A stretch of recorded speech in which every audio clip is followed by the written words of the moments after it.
دغه ملایان دغه ځای دې نه ښوي که په افغانستان کې بیا رژیم را نسکورېده د دې خلکو په نظر بیرته کوټه ده، بیرته میرامشاه ده، بیرته پېښور ده، بیرته میاواله ده، بیرته ګوجرانواله ده. لکه تیر واري او دا تجربه په موږ باندې تکرار شوې ده. د خدای رسول وایي چې مسلمان له یوې سوړې 2 وارې نه چیچل کېږي، خو افغانان له یوې سوړې 10 وارې چیچل کېږي. ګوري کله چې 9/11 راغی، د 9/11 په دوران کې دغو طالبانو او دغو پاکستانیانو دغه رقم یو بل سره مخامخ شول. طالبانو اعلان وکړ، البته تاسو په اکثره په وخت کې ځوانان او ماشومان به واسطه په دې خبرو باندې خاص په یاد نه درته نه یې په خبر. دغو طالبانو اعلان وکړ چې که په موږ باندې له هر طرفه حمله وسوه، موږ په همغه هیواد حمله کوو. دا خبره دوی وکړه او موږ ټول په دې فکر کې ولو چې اوس خو نو اسلامي امارات او پاکستان سره ښکر په ښکر شول، اوس به که خیر و اسلام او کفر سي، او اوس به که خیر و د ملایان به افغانان سي او دا به مسله به دین ته واوړي. لیکن کله چې له پاکستان حملې وسوې، په پاکستان کې د دوی د سفیر پرتګ وایستل شو، د پاکستان کې د دوی د وزیر دفاع سترګې ځینې وایستل شوې، پاکستان کې د دوی د یاسر ګیره وایستل شوه، په پاکستان کې قاری یوسف احمدي ورک شو، او پاکستان کې د دوی په سلګونو غړي په بوجیو کې په امریکایانو خرڅ شول چې مشرف دا خبره په خپل کتاب کې یاده کړې. لیکن بیرته دغه خلک د پاکستان په خلاف ودرېدل که پاکستان ته منډه ورواخیست. پوښتنه ده، دغه خلک بیرته د پاکستان په خلاف ودرېدل که پاکستان ته منډه ورواخیست. دا نن بیا تر اوسه پورې خو د پاکستان د دوی هیڅ مشر نه دی ټارګېټ کړی، او ټولې حملې په عامو افغانانو باندې دي. هغه طالبان چې د کلو د اطرافونو خلک، بالخصوص د مرکزي افغانستان خلک دي چې هغه د پاکستان ضد ذهنیت لري، په هغو باندې حملې کوي. لیکن دا نن هم یو خو دا ده چې په کابل کې ناست د پاکستان دفاع کوي، او یو دا ده چې که سبا ته بیا دا رژیم نسکورېږي، والله بالله دغه خلک به بیرته په کوټه او په GHQ او په پنجاب او په لاهور کې درته ناست دي، ځکه دا پاکستانیان دي. مات چې لاس وایي مات چې بیرته غاړې ته راځي. دوی د شناختی کارت والا خلک دي، دوی د استخباراتو خلک دي، د استخباراتو مامورین دي. داسې نه ده چې پاکستان د استخباراتو تر تاثیر لاندې دي، او یو څوک تر تاثیر لاندې، تر تاثیر لاندې هر څوک راتلی شي، یو څوک په غیر شعوري شکل هم تر تاثیر لاندې راتلی شي. یو دا چې د یو چا ماموریت دا د پاکستان د استخباراتو مامورین دي، دا هلته معاشونه خوري، دا هلته د اسټابلیشمنټ د ګوندونو غړي دي، دا هلته د حوزوي کاندیدان دي. دغه سړی چې د روغدو د مرکز مسؤول دی، رئیس یې دی، دا په پاکستان کې د انتخاباتو په حوزه کې کاندید دی، دا تر دغه حده پورې پاکستانی دی. په کابل کې د نن تر تا او ما او تر بل او بل زنګي خان او بنګي خان ډېر واکمنان دي، ډېر زورور دي. وزیر اکبر خان نیم د زنګي خان او بنګي خان په لاس کې ده، او زنګي خان او بنګي خان د پنډۍ بدماشان دي. زنګي خان او بنګي خان په پنجابیانو کې د پاکستان د فوج خلک دي، یعنی په پنجابیانو کې چې څوک فوج ته ډېر نږدې دي او څوک لږ نږدې دي هغه معلومي. دغه زنګي خان او بنګي خان چې دا نن یې د کابل وزیر اکبر خان په لاس کې ده، دا په پنډۍ کې هم د پنجابیانو په نسبت باندې دا بیا د فوج خلک دي، تر دغه حده پورې دا خلک د فوج خلک دي. داسې په زرګونو نمونې دي په د اوسني رژیم کې. باور په خدای وکړئ، د ولایاتو په کچه، د ولسوالیو په کچه، د مرکز په کچه باندې په زرګونو بلکې لکونو په شمېر پاکستانیان دلته افغانستان ته رابایېدلي دي. مسله دا ده چې ننګرهار ته یې سړی رالیږلی وای، دا د غزني ده. اوس ننګرهاری هغه څه پېژني چې دا د غزني ده که د کوټې ده، یا یې غزني ته یو سړی رالیږلی ورته وایي چې دا د کونړ ده. اوس غزنیچی هغه څه پېژني چې دا د کونړ ده که د باجوړ ده. خو دغه د قاري عثمان عکس مې بېګا درته خپور کړ. دا قاري عثمان په باجوړ کې ټول خلک د ده حجره ده، هلته د د فوج سره رابطې دي، د فوج سره یې له پخوا انډیوالانې او دوستانې دي. قاري عثمان د فوج سړی ده، په پاکستان کې اوسېږي، کورنۍ په پاکستان کې اوسېږي، ورور یې په عین شکل هلته په باجوړ کې سیاسي پروفایل باندې لیکلي چې پالیټیشن په اردو ژبه باندې پوسټونه کوي، او دی د ولایت والي و، او اوس د ځای کې د امنیه قمندان ده. او په طالبانو کې خو دا مهمه نه ده چې د امنیه قمندان یې که ته والي یې که ته وزیر یې، خو چې نوم دې پکې غټ ولو، بس باغوان به یې او صلاحیت به دې د وزیر یې. دغسې یو حالت دی. نو په هر صورت په دغسې یو رژیم باندې موږ هېڅ وخت افغانستان نسو ساتلی، او په دغسې رژیم باندې ستاسو افغانستان ساتئ، تر دې زر چنده بدې ورځې ته منتظر اوسئ. اوس خو یوازې پاکستان دغه بمونه در باندې راوروي. زه د خدای په ذات قسم خورم دا ټوله سیمه به درته اشر کېږي، او هغه وروستي درجه بدترین وسلې به ستاسو په خلاف استعمالېږي. دا خو داسې نه ده چې یوازې امریکا وایي چې افغانستان چې د افغانستان کې یو اختطافګر رژیم حاکم ده. دا د ټرمپ د بلې ورځې خبره ده. د چین نماینده ملګرو ملتونو کې د افغانستان په اړه وایي چې افغانستان له ترهګرو ډک ده. د روسیې د امنیت شورا راپور وایي چې په افغانستان کې 24 ډلې د ترهګرو فعالې دي. یوازې د روسیې او د منځنۍ اسیا په خلاف 24 ډلې ترهګرو فعالې دي. د ټولې دنیا معلومات دا دي چې افغانستان ترهګرو په مخ اخیستی. او یوازې معلومات نه دي، د ملګرو ملتونو راپور وایي چې په افغانستان د بشر د حقونو هدیره جوړه شوې، د بشري حقونو هدیره جوړه شوې. خبره ده د پروني د روغتون د قضیه ده. زه بیرته دا وضاحت ورکوم، مخکې انټرنیټ را باندې ختم سو بیا ختم نسی. دې خلکو په ما پسې دروغ ویلي دي. ما هیڅ وخت دا خبره نه ده کړې. زه هلته بمبار هیڅ سوی نه دی. زما خبره دا ده چې بمبار ته په ټولو موقعیتونو کې کوارډینیټ چې طالبانو په دننه کې پاکستانیان ورکوي او په وفرت سره پاکستانیان موجود دي، شناختي کارت خلک موجود دي. او زه ډېر شکرګزار یم چې په دې خبره باندې بالاخره منداړوان هم راغلل. پرون او نن چې دوی ټیک ټاکونه او فیسبوکونه وګورئ، دوی هم دغه د شناختي کارډیانو خبره کړې ده. نو لعنتیانو موږ هم دا خبره درته کوله، موږ کومه بله خبره نه ده درته کړې. البته تاسې وایاست چې شناختي کارت خلک چې دي په منځ کې جاسوسي کوي. زه وایم چې د شناختي کارت خلک په منځ کې واکمن دي. زه درته وایم چې دغه د مکتبونه والله بالله شناختي کارډیانو بند کړي دي، د پاکستان فوج بند کړي دي. دا لوی تصامیم چې په افغانستان کې څه نیول کېږي دا د پاکستان فوجیان یې نیسي. او زه درته وایم چې د افغانستان د اول خط چارواکي خارجه وزیر دی والله که د پنجابیانو له ډاره څنډ وهلی شي. او زه دا هم قسم درته خورم او دا خبره د اهلي شاهد له خولې درته وایم، دغه عبدالحق عمري چې پرون کنفرانس ته ولاړ او په کوم ذلت یې خبرې کولې د پاکستان په باره کې او زارۍ یې کولې او چاپلوسي یې کوله، دغه عبدالحق عمري چې دی د ده تر څنګ شاوخوا ته په همدغه صحنه کې ټول پاکستانیان ولاړ. دغه د سترې محکمې د کوم قاضي په نامه باندې یوه ویډیو خپره کړې ده چې هلته وایي چې باید جهاد دواړو طرفو ته یې هغه تورمخې وګورئ، دواړه پاکستانیان دي. موږ تاسې په افغانستان د افغان سړي څېره معلوموي، هغه کرغېړنې تورې هغه څېرې چې وړې وړې سترګې، هغه غوندې ګیري، یو قسم یو برخه څوکړې ګیري، بنګالۍ خولۍ په سر، دغه څېرې دا منحوسې څېرې موږ ته معلومې دي دا د پاکستان د صوفیانو څېرې دي. ویې ګورئ هغه د موږ د صوفیانو څېرې والله بله معلومې دي. دا والله بله که دا څېرې د افغانستان د صوفیانو د ملایانو څېرې، دا د پنجاب د ملایانو څېرې دي.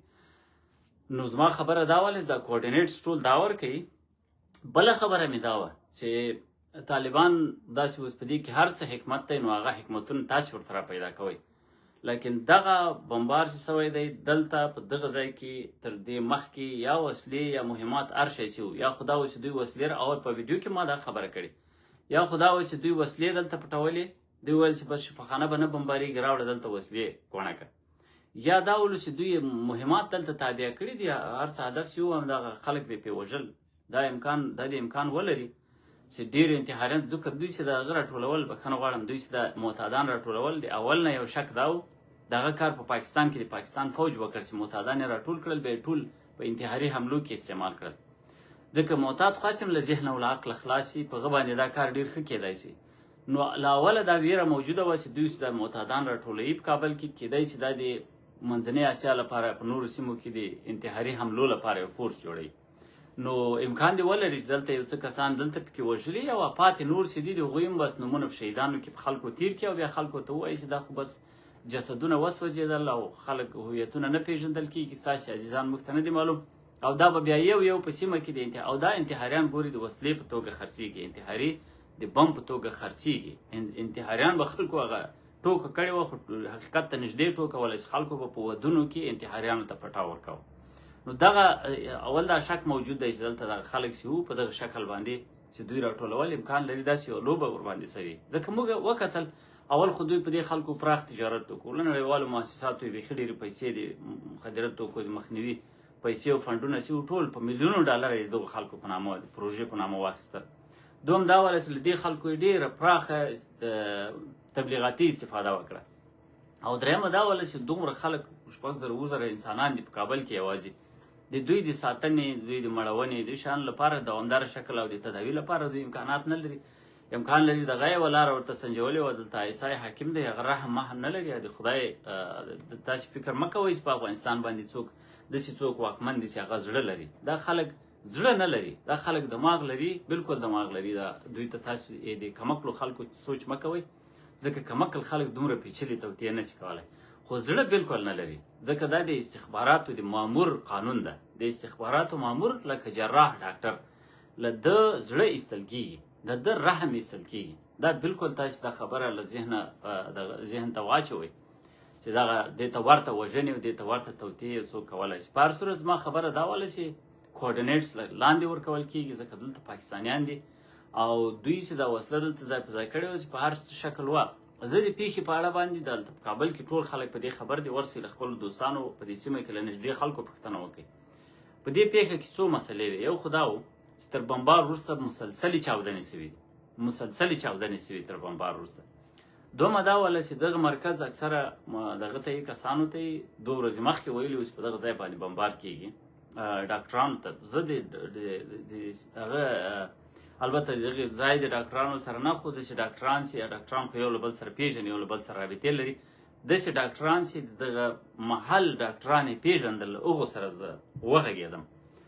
پرون دوستان شاید دي دلته زه په ټیک ټاک کې ناست وم چې یو چا مسیج راته وکړو، زه یو مسیج درغلی ده، بیا له ما مې سوی وه مسیج. وروسته مې هغه ډاکټر صاحب پیغام وکړ، هغه راته لیکلي و چې وروره د عملیې ته یې 2 ورځې مخکې ویلي و چې تاسو مه راځئ دلته. یعنې دوی پرې خبر وو. مسله دا ده چې ته په دې څنګه خبر وې چې هغوی د لیونیانو روغتون ولي؟ یعنې په نظامي اهدافو کې دا ته ورته ځای به ښایي اخرین ځای چې یو څوک یې ولي، ځکه له دې کوم خطر چاته متوجه دی چې ته مثلا یو څوک په خپله معتاد په خپله هغه اخري حد فلاکت ته رسېدلی او دښمن دې راځي هغه دې ولي، نو دا به ولې دښمن ویست؟ یعنې تا ولې خلکو ته احوال ورکوه چې دښمن دا ځای ولي، او دښمن به ولې دا ځای ویست چې په دلته توطیه نسته، دلته څه پټه معامله نه ده روانه، دلته ته خبر نه یې، ولې دې خلکو ته احوال ورکوه چې دا ځای ویشتل کېږي، د دې ځای عملیې ته دې احوال ورکوه چې دا ځای ویشتل کېږي.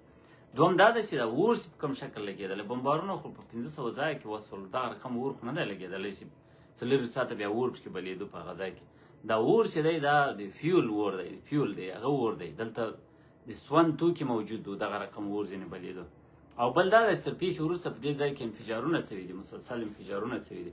او بل دا ده چې پیښې په ساحه کې جزئیات تر دې حده پټ دي چې نن ملګرو ملتونو ویلي چې په دې پیښې کې هېڅوک هم په لسګونو تم دی د مړو شمېر نه رسېږي. یعنې دا زه ډېر سخت پرې وځورېدم او دا خبره صحیح نه ده. په دې مرکز کې په زرګونو انسانان موجود وو او دلته چې هسې یو هغه پکې لګېدلی وایم د هغومره انسانان پکې مړه کېدل، نو تر د خبره د 1200 او د 1500 ترمنځ ده. لیکن حتی ملګرو ملتونو ته دوی دا ارقام نه دي ورکړي، هغه وایي چې دلته تر لسګونو پورې ایله خبره رسېږي. په دې کې خبره څه شی ده؟ دا ملایان ولې د پاکستان د جنایاتو ارقام پټوي؟ دا تاسو ته سوال نه پیدا کېږي؟ او دا خبره ما د 2 هفتې مخکې درته کړې ده چې دا خلک ولې په افغانستان کې خلک په دې مجازات کوي چې د پاکستان د بمبارونو د عمومي تلفاتو ارقام ورکړي. ولې په کونړ کې د ستوري غروال په نامه هغه ژورنالیست هغه ځوان بیچارهګی مجازات کړ، ویې ټکاو او توبه یې پرې وایسته؟ ولې په نورو ځایونو کې ژورنالیستان په دې اعتبار ټکول کېږي؟ دا خو د پاکستان په تاوان ده چې د افغانستان د خلکو غصه د دوی په خلاف راوپارېږي. څومره چې د ملکي تلفاتو ارقام راخپرېږي هغومره غصه زیاتېږي د پاکستان په مقابل کې، هغومره کرکه زیاتېږي د پاکستان په مقابل کې. آیا طالب دلته دې ته ناسته چې د پاکستان په مقابل کې د کرکې زیاتېدلو مخه ونیسي؟ آیا طالب دلته دې ته ناسته چې پاکستان په مقابل کې د غصې د لوړېدلو د زیاتېدلو مخه ونیسي؟ که دا نه وي په دې کې نو څه حکمت دی؟ په دې کې د ارقامو د خپرېدلو په مخنیوي کې به د خلکو څه حکمت دی؟ او بیا چې کله دی ارقام خپروي بیا دی ولې د زرګونو ارقام سلګونو ته راټیټوي او د سلګونو ارقام لسګونو ته راټیټوي او د لسګونو ارقام په 2 نفرو تېروي؟ او دا خو داسې نه ده چې دا اوس کوم دغه وسول، دا اوس کومې حملې وسوې. د ملا یعقوب خبره ده چې وایي موږ د ملکي ته د هر فرد په مقابل کې موږ 10 تنه وژلي دي. تر اوسه پورې لږ تر لږه د دې حملې نه مخکې چې وژل سوي دي تر 1000 نفره ډېر وژل سوي دي. نو دغه لعنتي ته څوک وایي چې تا پاکستان کې 1000 پاکستانیان مړه کړي، د تا دعوې مطابق خو د هر فرد په مقابل کې تا 1000 نفره وژلي دي، 10 نفره دي وژلي دي. تا 10,000 کسان په پاکستان کې وژلي، 10,000 فوجیان دي وژلي. خو په چمن کې د یو کور ته یو ورسان مرمۍ ورلګېدلې وه، د هغې د 15 لکه او 28 لکه یوازې د یو کور غرامت ورکړ.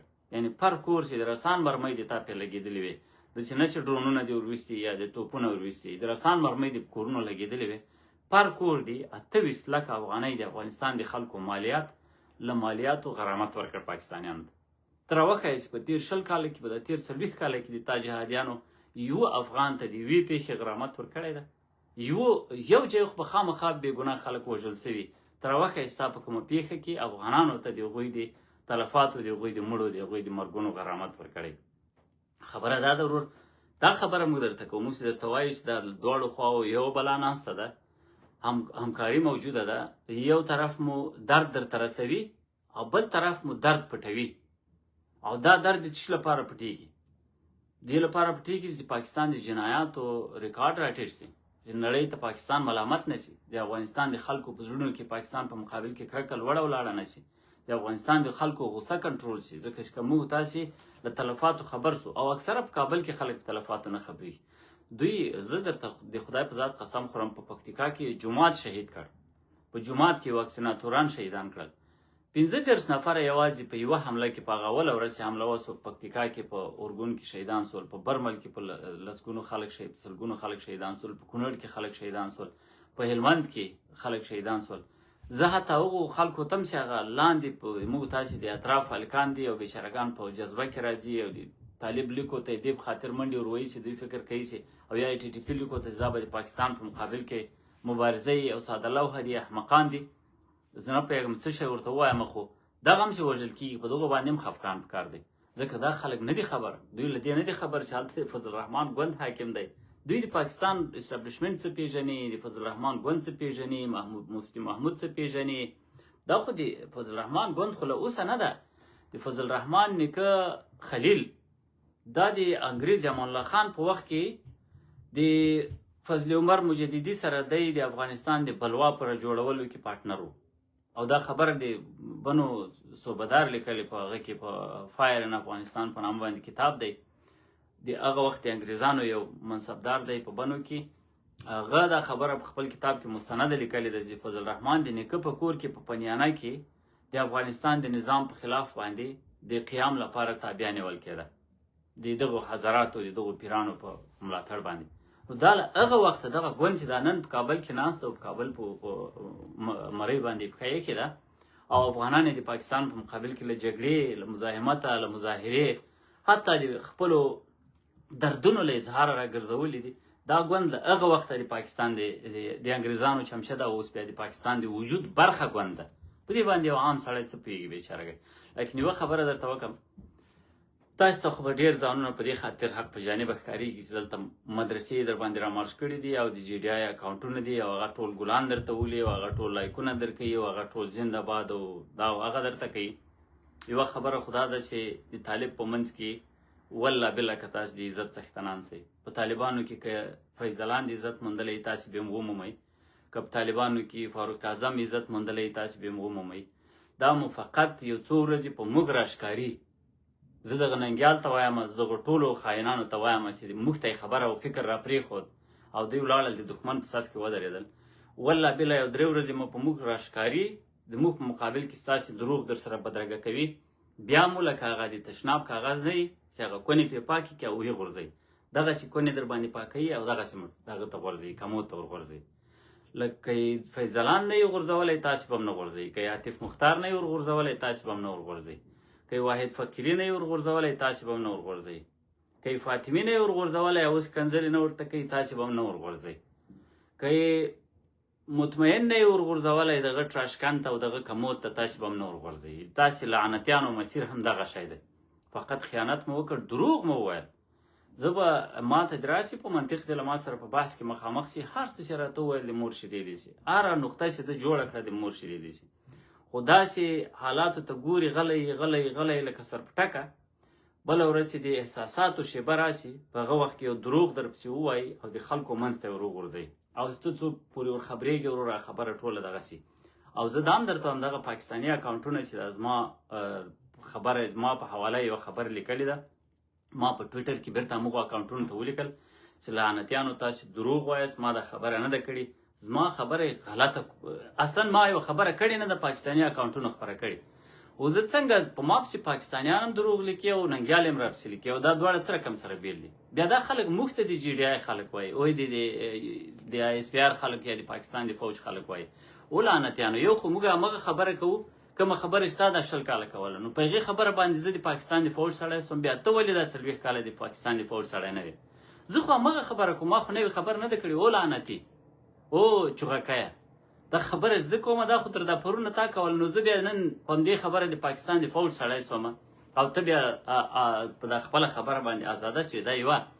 دومه خبره دا ده چې پاکستان فوج څه وایي. راځئ د پاکستان ټولو مشرانو ته غوږ ونیسئ. د پاکستان فوج دا وایي چې طالب افغان د افغان طالب ده. د پاکستان فوج دا وایي چې طالب د افغانانو فریډم فایټر ده. د پاکستان فوج دا وایي چې د طالبان چې کوم وحشت کوي دا د افغانانو کلتور ده. عمران خان په ملګرو ملتونو کې دا خبره وکړه.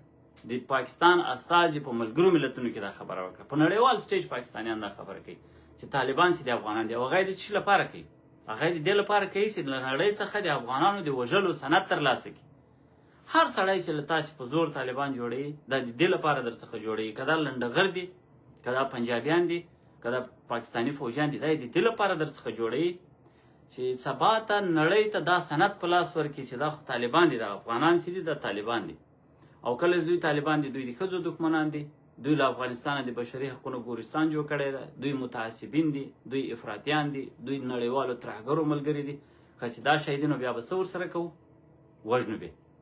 دا نن چې د پاکستان دغه رقم سرو سترګو وژنې خو سند یې ترلاسه کړی ده، توجیه یې ترلاسه کړې ده. او توجیه څوک ورکوي؟ دغه خلک یې ورکوي چې ورته وایي چې د طالب چې ده دا د افغانستان ساتونکی ده، طالبان افغانان دي. نو ستاسې د پاکستان د جوړ خبره کوئ که موږ کوو؟ د موږ خبره خو همغه پخوانۍ خبره ده. موږ درته وایو چې هر څوک چې په فکر افغان یې هغه افغان ده. افغانیت یو فکر ده، پاکستانیت یو فکر ده، یو تعهد ده. یو سړی چې په فکر افغان یې هغه افغان ده. یو سړی چې په فکر د افغانستان د تاریخ دښمني، د افغانستان د ملي هویت دښمني، افکار پاکستاني د هغه سړي سره زما پاکستان هم وایي پاکستان کا مطلب کیا لا اله الا الله. اوس دوی وایي افغانستان کا مطلب کیا لا اله الا الله. موږ خو دا خبره داسې نه کوو. موږ وایو چې پاکستان یو مادي افغانستان یو مادي جغرافیه ده.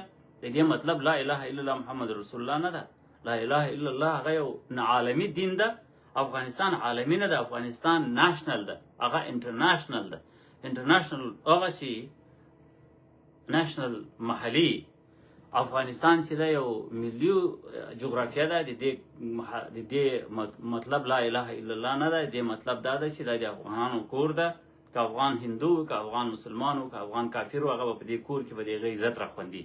اوس ته د عیسی خبره کوې که زه د عیسی خبره کوم؟ ته د عیسی د چمچو ملاتړ کوې که زه کوم؟ زه دا ټوله لوبه دا ټوله ملامتي په پاکستان ور اچوم. ته یوازې د تېرو 20 ورځو ملامتي په پاکستان ور اچوې. زه درته وایم چې پاکستان ما نن هم دا خبره لیکلې ده، په ټولو مصاحبو کې مې کړې، په انګریزي مې کړې ده. بیا راځي د پاکستانیانو پوسټونه چې زموږ په مقابل کې دروغ ویلي دي هغه راوړي، هغه بیا د سند په توګه خپروي. د عجیبه ښه لوبه یې شروع کړې ده. د یو خوا یې میرویس افغان کېنولی، همغه څېره، همغه تنګې تنګې سترګې، همغه بړوس مخ، همغه پړسېدلې غامبوري، همغه مکروهه کوټیواله لهجه. له هاخوا یې جان اچکزی کېنولی. بیخي لکه ورونه چې بیخي هغه څېرې له یو بل ته سره ورته دي. باور په خدای وکړه د میرویس افغان او د جان اچکزي دا څېرې له سره ورته دي، لهجې سره ورته دي، اصلاحات یې سره ورته دي. عین لوبه ده. دا یو بل ته کېنولي، یو بل ته غاپي. دا څه کوي؟ هغه څه شی ده؟ لوبه څه شی ده؟ لوبه دا ده چې افغانان د دې دواړو ترمنځ تقسیم کړي. دا هم کوټیوال ده، دا هم کوټیوال ده، دا هم پاکستانی ده، دا هم پاکستانی ده، دا هم جاسوس ده، دا هم جاسوس ده. د دوی ترمنځ باید افغانان سره تقسیم کړي او یو له بل سره افغانان باید داسې نه شي چې دریم لوری ونیسي. دا باید د دغو دوو د عیسی دا د پوزیشن او د اپوزیشن کنټرول ده. یو طرف ته یې میرویس افغان کېنولی، بل طرف ته یې جان اچکزی کېنولی. ښه، بل طرف ته یې په د څه وخت کېږي چې سمیع یوسفزی یې کېنولی، بل طرف ته یې حسن خان کېنولی. سمیع یوسفزی هم د دوی سړی دی، د دوی د خپلو ادارو سړی دی. حسن خان هم د خپلو ادارو سړی دی. دا یو بل ته کېنولي، یو بل ته کنځلي کوي. یو د افغانستان طرفدار ده، بل د پاکستان طرفدار ده. درز دروز سره بنا کړی ده، غېږې دې سره ولي په دغه شکل باندې. د هغسې وروره بل طرف ته جنرال مبین کېنولی، بل طرف ته یې بل کاکړ کېنولی. ټول خپل خلک سره په تقابل کې اچولي دي او موږ تاسې او د موږ تاسې احساسات په دې دوه ډلو کې سره تقسیموي. د دې لپاره یې تقسیموي چې دا مسله پولرایز کړي. پولرایز دا معنه چې ما ته بل اپشن نه پاته، زه مجبور یم د ده په څنګ کې ودرېږم. او دا لوبه له ټولو سره خلک کوي. اوس بله ورځ ننګیال ملګرو ته ویلي دي چې ما ته حمزه راوغواړي، حمزه صاحبزاده راوغواړي، زه له ده سره بحث کوم. خو حمزه سره یې تا څه بحث ده؟ حمزه خو د ښکاره ګلخان ده، پاکستان بیرغ یې لګول، ده سره یې تا څه بحث ده؟ دا خو ته هغه ته د پاکستان د پښتنو نمایندګي ورکوي. خو دی دا کار ولې کوي؟ ولې خلکو ته وایي چې ما ته حمزه راوغواړي، زه له قرار سره بحث نه کوم؟ ولې ورته وایي؟ دې لپاره ورته وایي چې دلته پولرایزیشن رامنځته کېږي. دلته چې دوه قطبه سول، یو پاکستان سو یو افغانستان سو. اتې خو ده وګټله، اتې خو د افغانستان وال به ټول ننګیال ته ورځي، ځکه خو اتې خو بیا د ضد خبره کېږي. خو دوه طرفه سول، یو پاکستان سو یو افغانستان سو. نو زه چې هلته ورغلم ما ته وایي تا سره خو زه بحث نه کوم، تا سره ما سره به ته بحث کوې، ځکه دا بحث د تا او د ده ترمنځ نه ده، دا د نظریې په باره کې بحث ده. ته راغواړې طالب راغواړي د افغانستان نماینده کوي او د لرو پښتنو په مقابل کې درې. اصلي مایندسیټ دا شی ده. او حمزه چې ده هغه پښتانه راغواړي، لر پښتانه د پاکستان د فوج په څنګ کې درې. ته د پښتنو او د افغانانو احساسات د طالب په نفع درې، هغه د لرو پښتنو احساسات د پاکستان د فوج په نفع درې، او دواړه په دې کې وروره ګټه کوي. دلته خو بیا موږ تاواني کېږو، د افغانستان خلک تاواني کېږي. دلته خو بیا پی ټي ایم او فکر او سوچ تاواني کېږي، ملي فکر تاواني کېږي، ځکه چې موږ پکې ورکېږو. دلته داسې ته وایې بیا تللی دی له منظور سره یې چل کړی، منظور باندې چوتاري کړي ده، هغه ته یې دروغ ویلي دي چې زه یو بحث راغواړم په هغې کې قرارم سته، او هغه ورته ویلي چې قرار که یي زه درځم که نه درځم. بیا چې هغه بحث ته هغه راغوښتی دی، د هغه خبرې مکملې تحریف کړي. بیا د پی ټي ایم کمیټه راغله په ټیک ټاک کې او په هغه کې ټویټر کې وویل چې دی لعنتي د پی ټي ایم د منظور په حواله دروغ وویل، غلطې خبرې یې وکړې.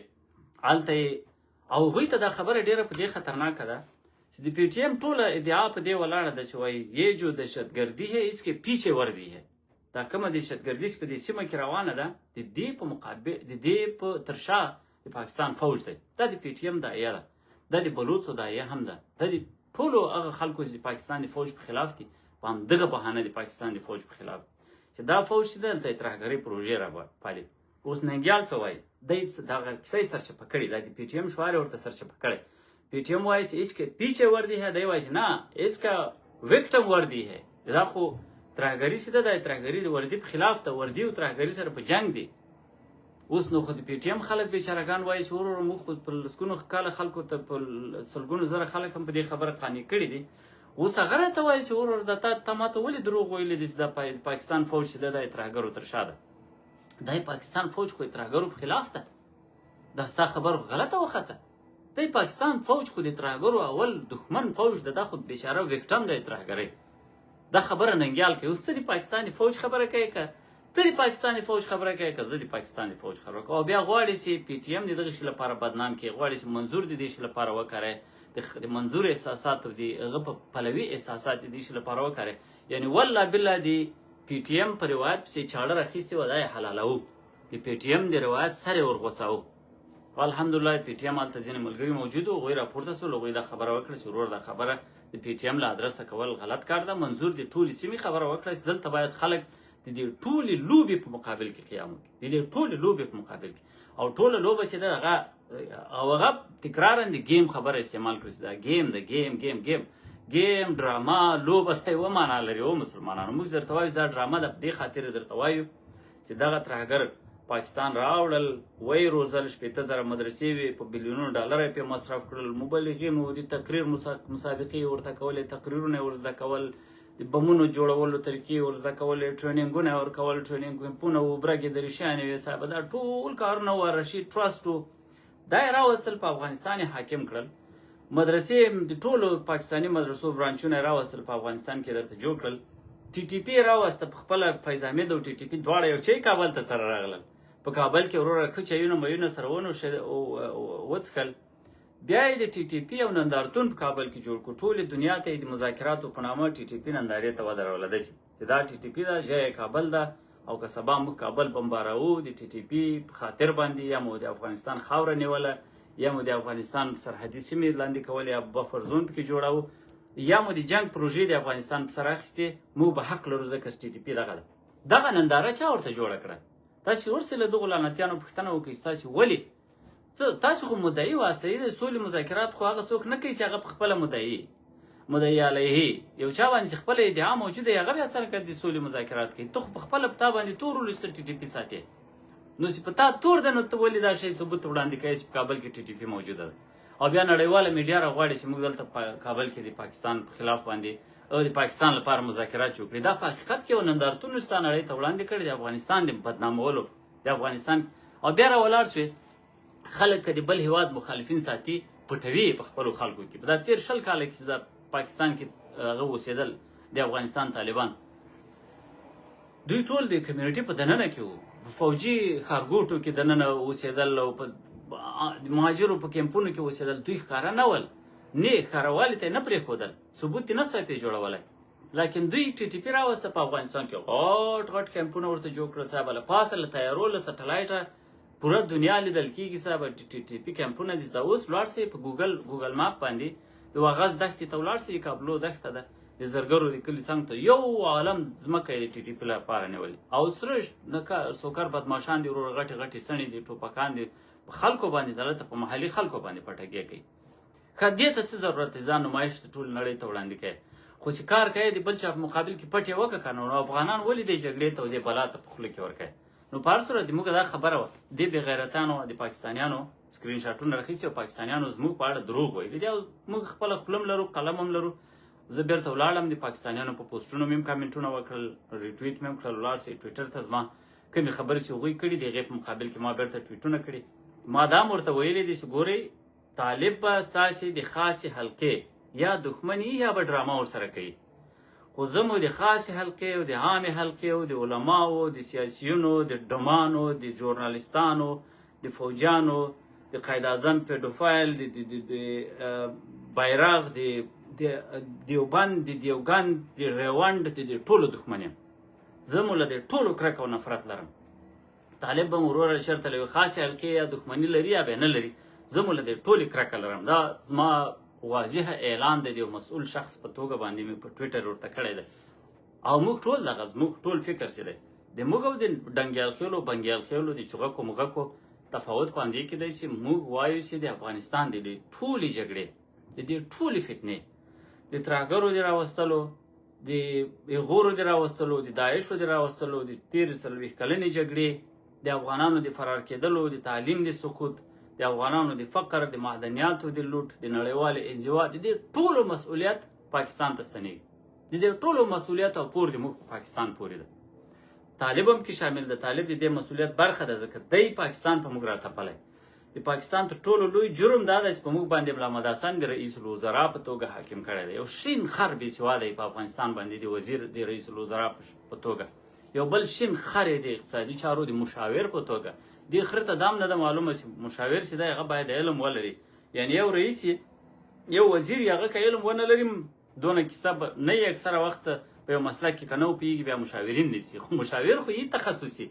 اوس ملا برادر دی په اقتصاد په څه پوهېږي ستا دی راوسته اقتصادي مشاور کړی دی. دا حالات په ما باندې چا حاکم کړل؟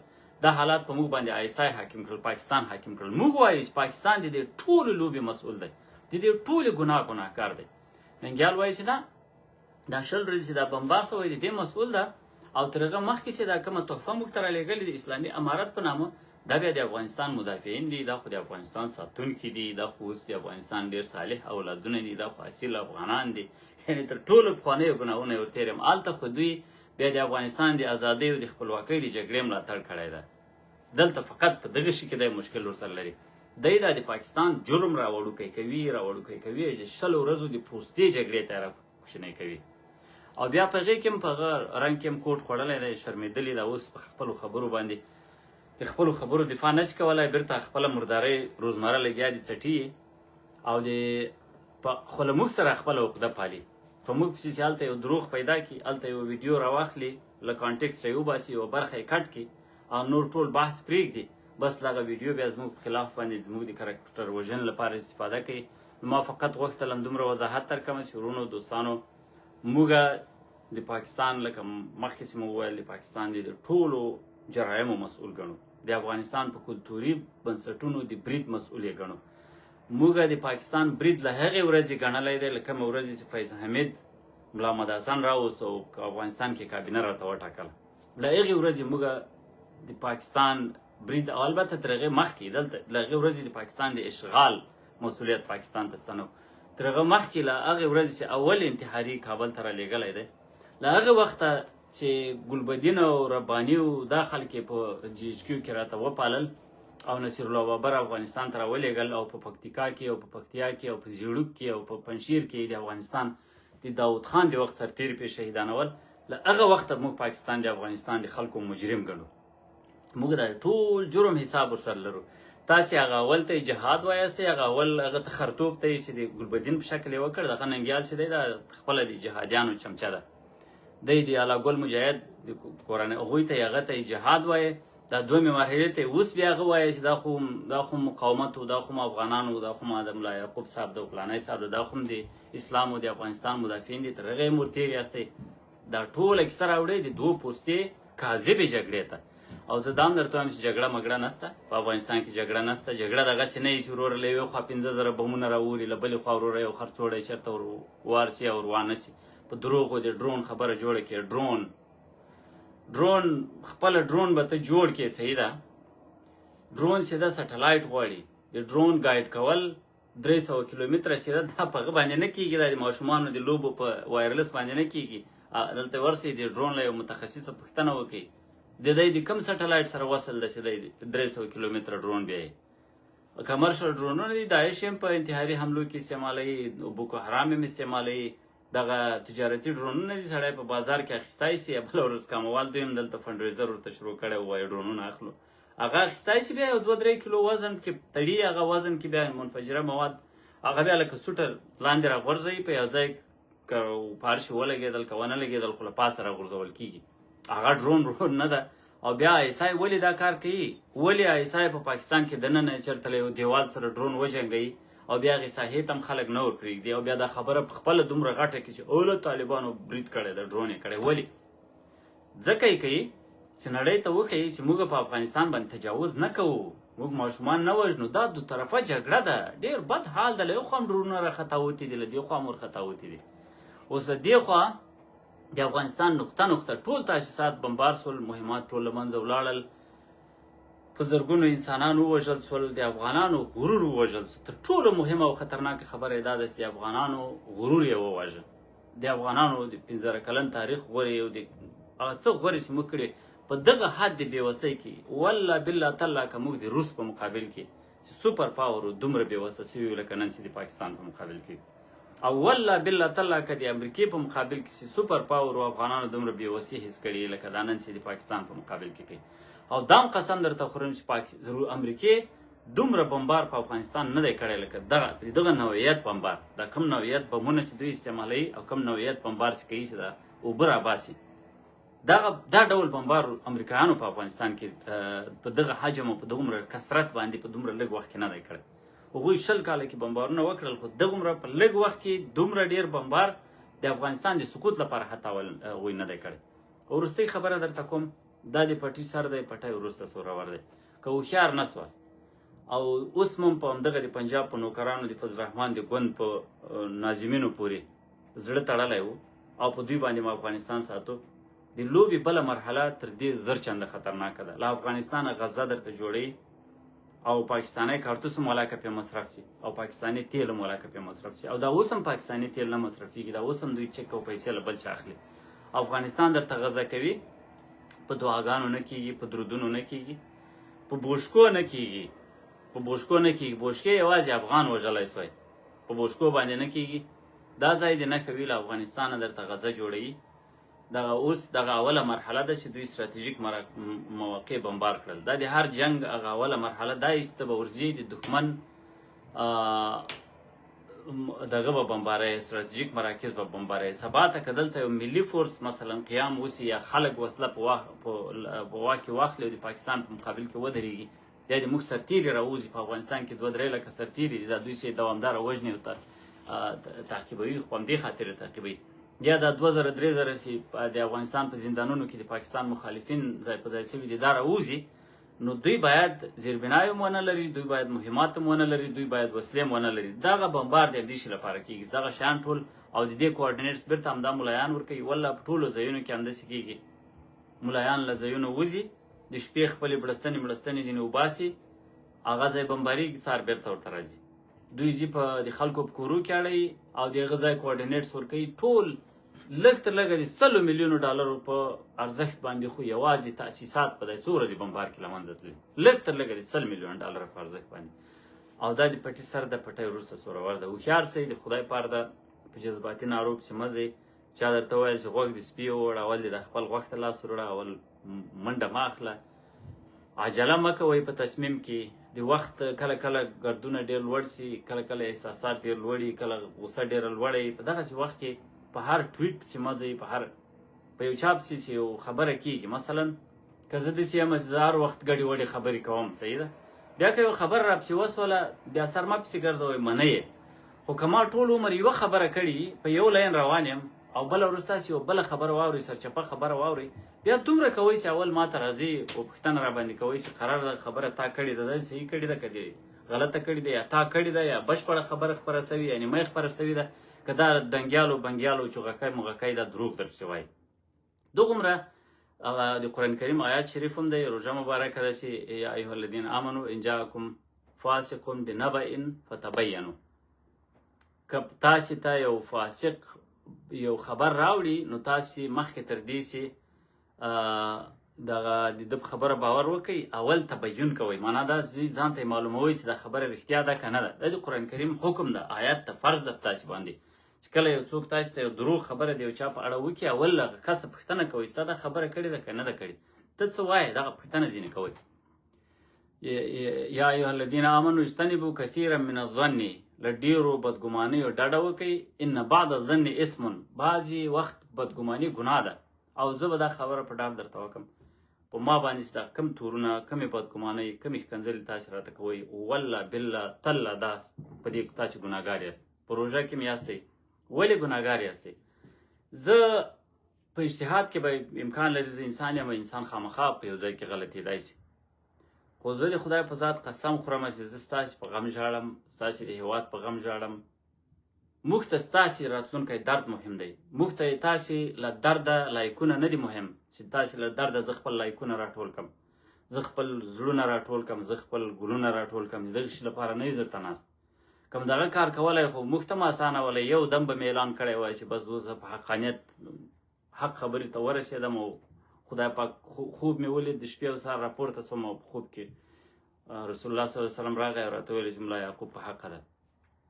دغه کارونه په افغانستان کې ډېر ښه چلیږي، سرور ستانکزی دی، یو وخت به یې دغه رقم خوبونه موږ ته ویل چې زه به داسې خوب ووینم، بیا به داسې ووایم، بیا به داسې ووایم. په جمهوریت کې هغه ارامېتوبونه کول، اوس دغه ارامېتوبونه کوي. هغه کارونه موږ هم کولی شو، البته نیسو کولی، ځکه څوک د دغو رذالت او د قباحت کپاسټي لري، څوک یې نه لري، څوک د دومره دروغو کپاسټي لري، څوک یې نه لري، موږ یې نه لرو. زه دا اعتراف درته کوم، زه هغه رقم دروغ نه سم ویلی، زه د مکر ژړاوې نه سم کولی، لکه ننګیال چې هغه کاغذ تشناب ویښه و، د ټیشو پیپر او داسې راواخېسته، د سعید هغه په سترګو یې درته راتاو کړو، مخ دې د تا تور سي، قسم په لا اله الا الله دغه ته ژړا تا د دروغو وکړه، تا ته بیا په دستي ټیشو پیپر یخه وصایبه، بیا تا لاس ور ورسېدو، پلان شوي ژړا، دې ته پلان شوي ژړا وایي. د موږ یو قاري و په پېښور کې، یو وخت به یې په هغه تراو کې ژړل، نو بیا بله ورځ چاپ چې تحقیق پسې کړی و، ده به د یو عربي قاري هغه به یې کاوه، تقلید به یې کاوه، نو هغه کسټه پسې اورېدلی و، هغه عربي قاري پسې اورېدلی و چې ده به یې تقلید کاوه، نو ده به چې په کوم ځای کې به د کسټې قاري ژړلي و، په همغه ځای کې به یې ژړل، په هغه ځای کې به یو وارې تر سترګو اوښکې را روانې سوې، صاحب په ژړا به یې شروع درته وکړه په هغه کې. بیا وروسته هغه سړی مشهور سو، بیا به خلکو ابوالبکا بالو، ابو په عربي کې چې مسخره یې، بیا هغه که پک یې مثلا بیا ابوالصلح درته وایي، مثلا که ډېر ژاړې بیا ابوالبکا درته وایي، نو بیا به هغه ته موږ ابوالبکا ویل. نو دغه ابوالبکا چې دلته راته ناست دی چې وروره د سید شینواره یو نرمه خبره ورته وکړي، دی بیا یې هلته که هغه راواخلي، ټیشو پیپر راواخلي، بیا سترګې پرې پاکوي، لعنتي دغه رقم ژړاوي چې موږ کولی د خلکو په مخ کې، زړونه مو اره دي، خو یو سړی چې ډېر درد ته، ډېر غم ته، ډېر دغه احساساتي درد ته مخامخ سي، هغه یو ډول نم کېږي. د افغانستان اصیل اولادونه یو ډول بې حسه سوي د حالاتو په اړه په همدې خاطر هم دي چې دوی ډېر زیات دردګار دی. موږ په کلونو وژړل، موږ په کلونو باور په خدای وکړئ زه د تلیفون له زنګه ماته وحشت رالویږي تر دا اوسه پورې دا سهار چې د تلیفون زنګ به راغی ملګری به شهید زنګ به راغی ملګری به شهید موږ دا رقم وختونه راتېر کړل اوس داسې سوي یو چې یو ډول مو هغه امیون سیسټم لوړ سوی دی دغه د دروغو د مکر ژړاوې دا شیان نسو درته کولی اصلي خبره هوښیاره خبره درته کوو که تاسو پرې خفه کېږئ که کنځلې راته کوئ که فحش راته وایاستئ د دې خبرې مو والله بالله که راوګرځوئ ځکه موږ په دې خبره باور لرو چې تاسو به زموږ ځای ته راځئ موږ د ډاکټر نجیب الله خبره کوو که د ډاکټر نجیب الله خبرې ته ټول نه یاست راغلي بیا به زموږ خبرې ته هم رانسئ موږ د قهرمان شهید خبره کوو که د قهرمان شهید خبرې ته ټول نه یاست راغلي بیا به زموږ خبرې ته هم رانسئ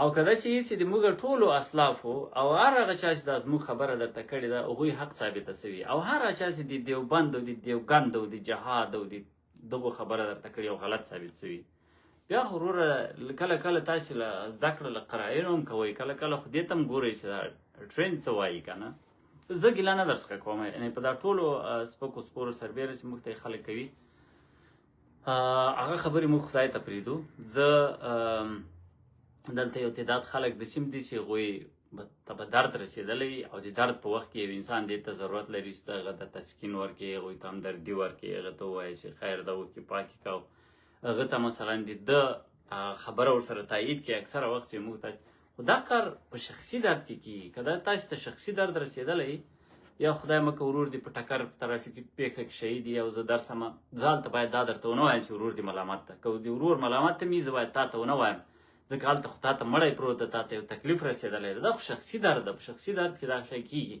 لیکن د ټول وطن په خاطر زه تا ته دروغ نه سم ویلی ته که خوږېږې که جوړېږې که سرچپه یې که سرنکونې یې د ټول وطن خبره ده د ما د یو دروغو قیمت په د افغانستان خلک 100 کاله پرې کوي د موږ تاسې د نسل د هر سړي ده ما ځان نه ښیمه ټول موږ تاسې ښیمه هر دروغ چې موږ تاسې وایو د هغې مسؤلیت به ټول د ملت ته 100 کال نور راستنېږي او موږ تاسې به دغه خلک چې د زور تابع دي او لکه د چرګ لکۍ د باد له مسیر سره ځان خوروي دغه خلک به پیژنو پرون جمهوریت په زور کې و طالب د دوی په نس کافر و نن جمهوریت نسته صاحبه نن طالب په زور کې ده بیا جمهوریتای او د جمهوریت خلک د دوی په نس باندې تکفیر دي او د آیسای جاسوسان دي نن زه په همغه خبره د آیسای جاسوس یم کومه خبره زه تر پرونه پورې کوله په هغې خبره زه بیا د آیسای جاسوس یم خو دی نه و پې باندې نن دی ما ته وایي چې زه په دې خاطر د طالب ملاتړ کوم چې طالب خو افغان ده بالاخره افغان ده نو د خارجي په مقابل کې خو ملاتړ کوم ښه دغه خبره به راواخلو پرون ته به یوز پرون طالب افغان و که پرون پنجابی و نو که نن افغان و پرون هم افغان و که نه بیا دې ولې دې په امریکایي سره په خوشحال سادات سره خطاوته وي د طالبانو په کورونو کې ګرځېدې د کورونو کالي دې لټول خو د افغان په کالو کې ګرځېدې د امریکایي لپاره که نه زه خو چې ما خو چې دا کار کوو یا یې توجیه کوم زه اوس هم درته وایم چې هغو غلط کار کېده لیکن دغه بلا دوی په خپله په ځان کړې وه ځکه ترهګري یې کول د نړۍ له ترهګرو سره ملګري سوي او دغه بلا دوی د موږ کور ته هم راوړې و خپل کور ته هم راوړې و دا ټول ملت یې له ځان سره په غم اخته کړی ته خو د امریکا زه به یو خبره بله درته وکړم بیا هم دغه خدای پاک مې په سر شاهد دی دغه خدای پاک مې سر شاهد دی او روژه ده او روژه په خوله یم په لا اله الا الله قسم درته خورم چې ما ته ملر نه ده ملر د امریکې د خاص د قواو مشر ده ما ته آفر راکړ چې ته راسه له موږ سره په کابل کې کار وکړه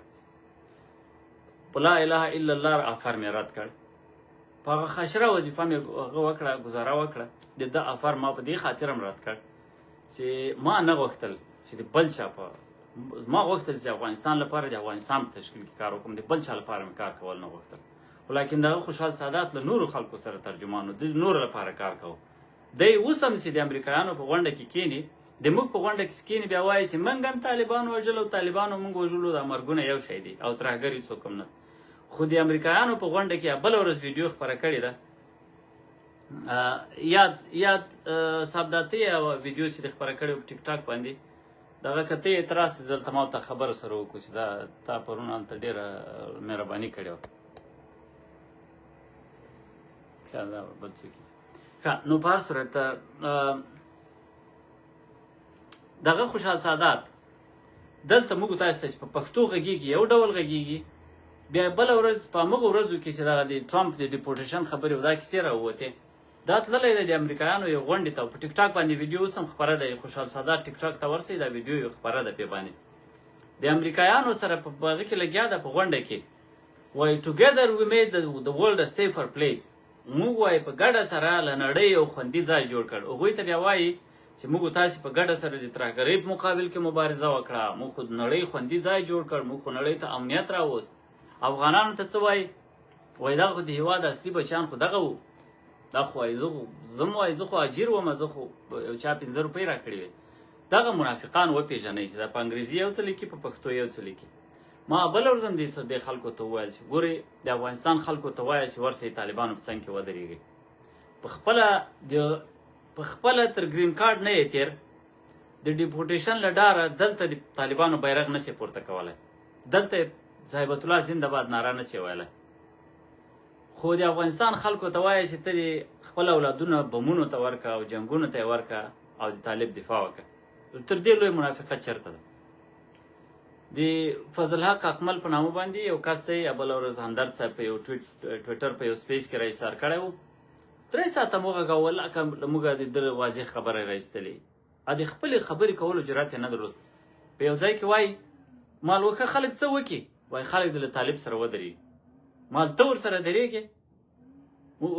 زه خو په امریکا کې اوسېږم، نو ته نشې ورسره درېږې، خلک ولې ورسره درېږي؟ مال ته ووایه دا خبره خو ته داسې هم کولی شې، مال دا اوس په دا سپیس کې ووایه چې هیبت الله زنده باد. ته په همدې سپیس کې دا ویلی چې طالب زنده باد؟ دا خپله دا خبره نه سم کولی.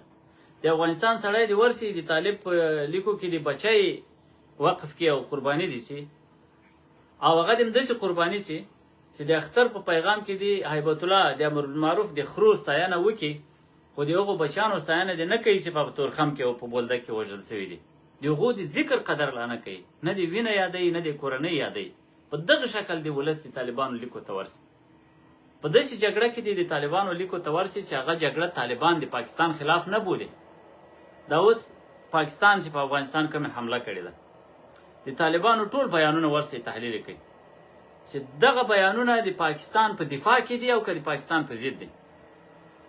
دا بیانونه د پاکستان د حملې په توجیه او په جواز ورکولو کې دي او که په غندنه کې دي. هر بیان یې بیل بیل وګورئ. مثلا ذبیح الله مجاهد وایي دا حمله پاکستان نه ده کړې، دا وایي زموږ دښمن پاکستان نه ده. په خپله خوله وایي دا حمله پاکستان نه ده. که چا کړې ده دا وایي یوه خاصه حلقه ده د پاکستان په منځ کې، هغه وایي دا حملې کوي. دا تاسې خپل خدای دا د پاکستان دفاع ده که د پاکستان هغه ده؟ د پاکستان تضاد ده. دا د پاکستان دفاع ده که د پاکستان تضاد ده؟ خلیفه دې راولاړېږي، دا بل دې راولاړېږي، ټول وایي چې دا خو پاکستان، دا نن یو سړی وایي پاکستان مستقل نه ده. بیچاره پاکستان بیچاره خو مستقل نه ده. دا نن عمري دا خبرې کړي چې موږ د پاکستان په ویشتلو په حق کې نه یو، هلته مسلمانان دي. دا نن د عمري خبرې دي د داخله وزارت. موږ وایي پاکستان نه ولو، هلته مسلمانان دي. خو موږ خو درته وایي چې ایډیالوژي مهمه ده، که نه داسې ایډیالوژي در باندې حاکمه کړې ده چې فلج کړی یې.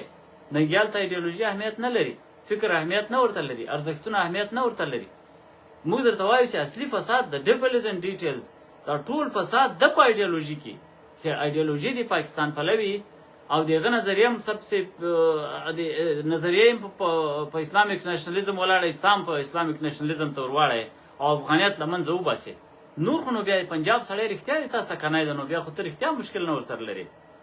نو په هر صورت د افغانستان خلک تاسې د پردو تر بیرغ لاندې دروئ. خو دغه غیرت وکړه ورته وایي چې د افغانستان خلکو ورسئ د طالب تر څنګ ودرېږي، خپل بیرغ پورته کوي. دغه خبره ورته کوای چې دغه خلک د ورسئ د طالب په څنګ دا نن ودرېږي. آیا پرېږدي چې خپل بیرغ د افغانستان بیرغ ولري؟ هغه بیرغ چې انګریزانو ته یې تر لاندې ماتې ورکړې ده، هغه بیرغ د هغه بیرغ پورته کولو ته یې پرېږدي؟ نو ته څنګه خلک د بېنظیرې تر پرتاګه لاندې درایې؟ خلکو ته وایه چې ورسئ بېنظیرې تر پرتاګه لاندې ودرېږي. زه بیا دا خبره درته کوم، دغه جارو راورسېد نږدې بیا غږ خرابېږي. د اختر لپاره هغه د موږ تاسې وطن هغه د وطن مېرمنې او ښځې دي، هغوی په دا صفایي او د کور پاکول ډېر خوند ورکوي. نو اختر ته یې بس هسې بې ضرورته ورور هغه شروع کړي دي، ګږ اوبه یې راته بنا کړی، ټول کور یې د جارو په هر صورت خدای دې اجر ورکړي په دغه کې عادتونه یې باندې سړی خبره کولی شي، خو د موږ تاسې د مېرمنو د موږ تاسې د میندو د خویندو هغه قرباني د کورنۍ لپاره د ژوند لپاره د ټولنې لپاره بېسارې ده او ټول یې باید مننه وکړو.